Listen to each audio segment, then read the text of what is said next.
Pour le débrief de ce match entre le Real Madrid et l'Atlético Bilbao. Victoire du Real Madrid, 2-1 les amis, dans cette demi-finale de Supercoupe d'Espagne.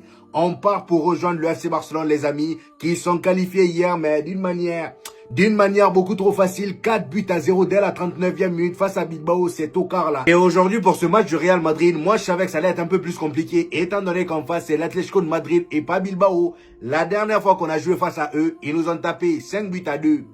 5-2. Et comme vous avez pu le constater avant le match, il y a eu un miracle qui s'est passé à Madrid. Xabi Alonso a gardé la même composition que le dernier match face au Betis. Il a gardé la même composition que le dernier match face au Betis où on a été incroyable, où Gonzalo Garcia vraiment nous a régalé. Toute l'équipe entière même nous avait régalé. Donc aujourd'hui, moi j'avais beaucoup d'attentes envers le Real Madrid. Déjà de 1, je voulais confirmer ce qu'on a vu face au Betis la dernière fois. Étant donné qu'on s'était enflammé, voilà, on était tous là à dire, oh, Kylian Mbappé, c'est vraiment le réel problème du Real Madrid. Étant donné que maintenant qu'il n'est pas là, on joue très bien. Gonzalo Garcia, voilà, il participe au collectif, il est très bon. Les autres joueurs à côté ont brillé. Donc sur ce match-là, les amis, j'attendais de voir si on allait reproduire la même chose, le même jeu que la dernière fois.